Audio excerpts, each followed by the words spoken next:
ولا تحرمنا أجره ولا تفتنا بعده واغفر لنا وله يا أرحم الراحمين. اللهم وسع مدخله وأكرم نزله، اللهم وسع مدخله وأكرم نزله، اللهم أكرم نزله ووسع مدخله يا رب العالمين. إنا لله وإنا إليه راجعون.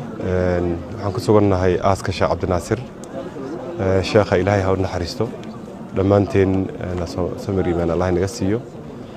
Sheekh Cabdinaasir waa la wada ogyahay wuxuu ku suntanaa waxa lagu suntanaado waxa ugu khayr badan Qur'aanka Kariimka ah oo uu tafsiiriyay muddo lagu sheegay qiyaastii 50 sano.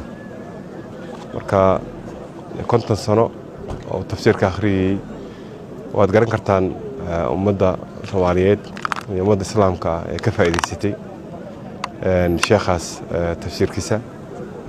sheekhu xilliga uu ku jiray tafsiirka Qur'aanka ah duruufo badan ayuu soo maray. waxaa ka mid ah in uu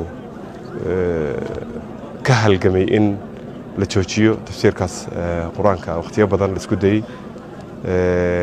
xukuumadihii hore fircooniga ahaa ay xidheen awlaadiisa ay dhibaatooyin badan u gaarsiiyeen ilaa 10 sano qaarkood ay xidhnaayeen isaga la rafaadiyay. laakiin halgankaas oo dhan intuu adkaystay ayuu tafsiiriyay Qur'aanka oo ummadda u faa'iideynayay. qofka wanaagiisana waxa lagu gartaa waxa weeye waxa ummaddiisa u qabto. qofka bini aadankii waqti kooban buu cumri leeyahay. waxa ugu sharaf badan oo ugu khayr badan in qofku lafihiisa wax dhaafsiisan uu soo kordhiyo. sheekhu lafihiisa wax dhaafsiisan ayuu soo kordhiyay oo 50 sano ayuu ummaddaas u adeegayay. marka waa sida ummadda halkan timid ay ka barakaceen maanta dhan ku ducaynayeen sheekhu inuu ehel janno yahay.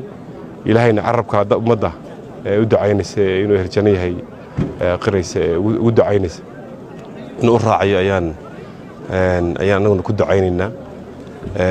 sheekhu hadda wuxuu inaga mudan yahay waa uun duco weeye iyo in la saamaxo. ilaahay u naxariista ayaan leenahay. الحمد لله رب العالمين وبه نستعين على أمور الدنيا والدين وصلى الله على سيدنا محمد وعلى آله وصحبه وسلم.